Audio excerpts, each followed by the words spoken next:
Assalamualaikum warahmatullahi wabarakatuh. Perkenalkan, saya Fatinur Afifah. Saya dari kelas 1 MPIC. NIM saya yaitu 2017401125. Seperti biasa, saya di sini akan menjelaskan sedikit materi tentang permulaan biologis manusia. Yang pertama yaitu perspektif evolusioner atau seleksi alam dan perilaku adaptif. Seleksi alam atau natural selection adalah proses evolusi yang menetapkan bahwa spesies-spesies yang paling dapat menyesuaikan diri akan menjadi spesies yang dapat bertahan hidup dan bereproduksi. Semua organisme harus beradaptasi dengan tempat, iklim, sumber makanan, dan cara hidup tertentu. Cakar elang merupakan suatu bentuk adaptasi fisik yang dapat memudahkan aktivitas mencari mangsa. Perilaku adaptif atau adaptive behavior adalah perilaku yang mendukung kelangsungan hidup organisme di habitat alam. Sebagai contoh, kelekatan antara pengasuh dan bayi dapat menjamin kedekatan bayi tersebut dengan pengasuh agar memperoleh makan dan perlindungan dari bahaya, sehingga dapat meningkatkan peluang bayi itu untuk bertahan hidup. Yang berikutnya, psikologi evolusioner. Psikologi evolusioner atau evolutionary psikologi mengedepankan pentingnya adaptasi, reproduksi, dan survival of the fittest dalam rangka membentuk perilaku. Fit merujuk pada kemampuan untuk menghasilkan keturunan yang dapat bertahan hidup cukup lama untuk akhirnya menghasilkan keturunan sendiri. Menurut pandangan ini, seleksi alam akan mendorong perilaku yang dapat meningkatkan keberhasilan reproduksi, kemampuan untuk mewariskan gen-gen Anda sendiri kepada generasi selanjutnya. David Bush menjadi tokoh yang berpengaruh secara khusus dalam merangsang minat baru mengenai bagaimana evolusi dapat menjelaskan perilaku manusia. Ia berkeyakinan bahwa seperti halnya evolusi juga dapat mempengaruhi cara kita mengambil keputusan. Seberapa agresifnya kita, seberapa besar rasa takut kita, dan pola perkawinan kita. Yang kedua yaitu landasan genetik dari perkembangan.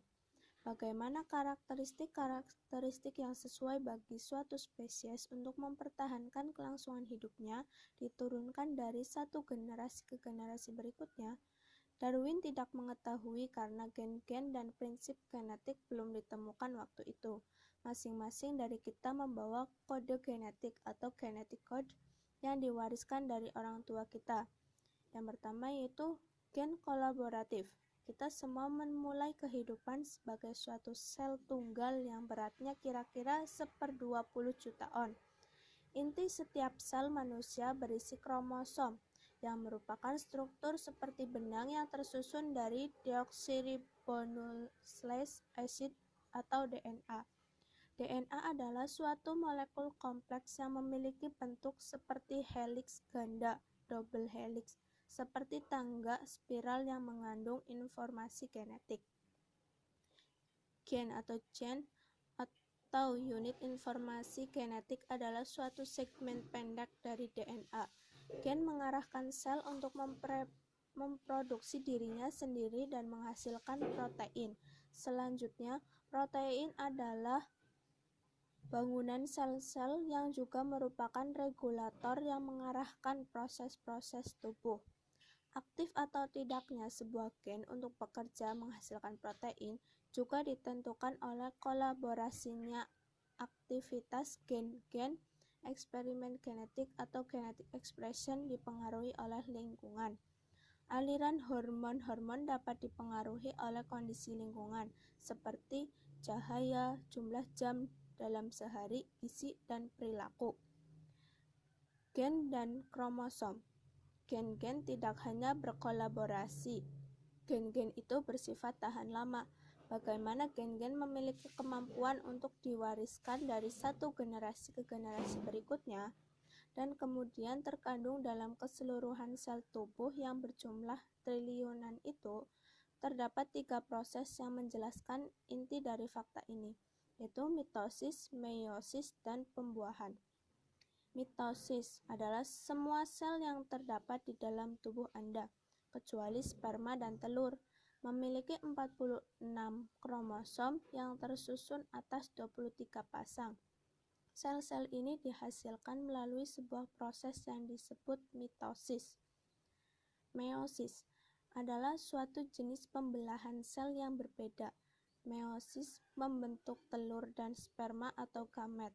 Selama meiosis, sebelum sel dari testis pada laki-laki atau ovarium pada perempuan juga menggandakan kromosom-kromosomnya. Kemudian membelah 2 kali sehingga terbentuklah 4 sel. Masing-masingnya memiliki setengah materi genetik dari sel orang tua. Pada akhir meiosis, masing-masing telur atau sperma memiliki 23 kromosom yang tidak berpasangan. Mitosis terjadi pada sel tubuh. Sel anak memiliki jumlah kromosom yang sama dengan sel induk. Jumlah sel anak yang dihasilkan 2 berguna untuk pertumbuhan dan mengganti sel-sel yang rusak. Sementara meiosis terjadi pada sel gamet. Sel anak memiliki jumlah kromosom separuh dari kromosom sel induk. Jumlah sel anak yang dihasilkan 4 berguna untuk membentuk sel gamet, sperma, dan ovum. Pembuahan. Selama pembuahan, fertilization, sebelum telur dan sebuah sperma bergabung untuk membentuk sebuah sel tunggal yang disebut zigot. Di dalam zigot, 23 kromosom yang tidak berpasangan dari telur dan 23 kromosom yang tidak berpasangan dari sperma berkombinasi membentuk satu set 23 kromosom berpasangan. Dalam setiap pasangan terdapat 1 kromosom dari sel telur ibu dan 1 lagi dari sperma ayah. Melalui cara ini, setiap orang tua berkontribusi sebesar setengah dari materi genetik keturunannya. Gambar berikut memperlihatkan 23 pasang kromosom seorang laki-laki dan seorang perempuan. Anggota dari setiap pasangan kromosom memiliki persamaan maupun perbedaan.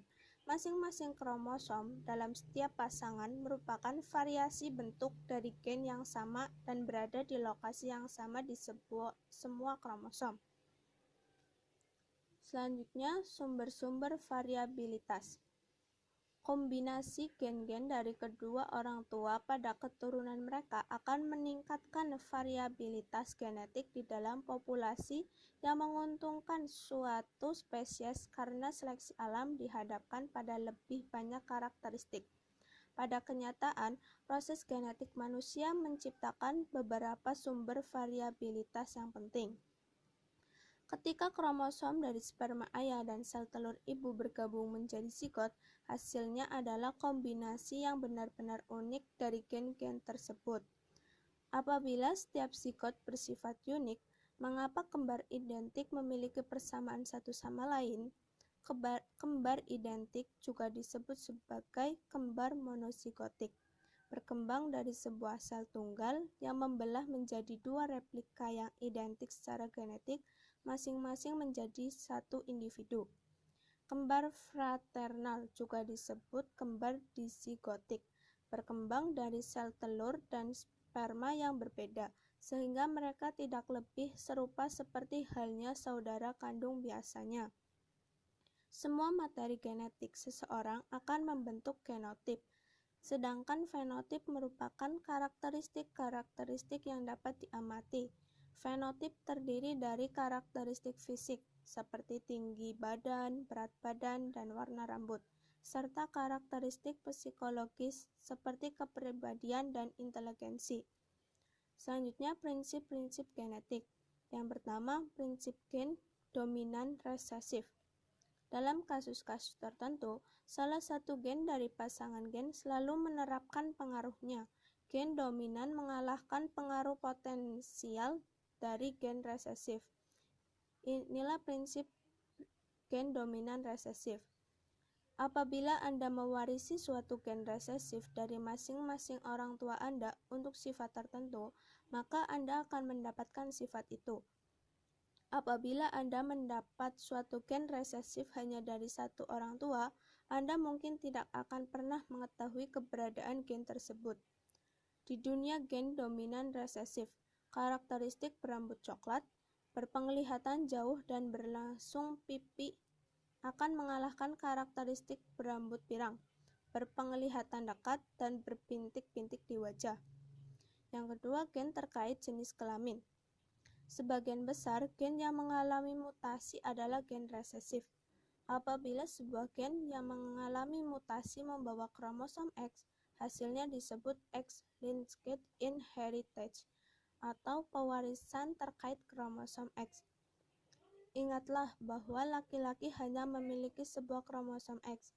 Maka, ketika pada kromosom X itu terdapat gen termodifikasi dan pencetus penyakit, laki-laki tidak memiliki kromosom atau cadangan untuk mengatasi gen berbahaya tersebut, sehingga akan terus mewariskan penyakit terkait kromosom X.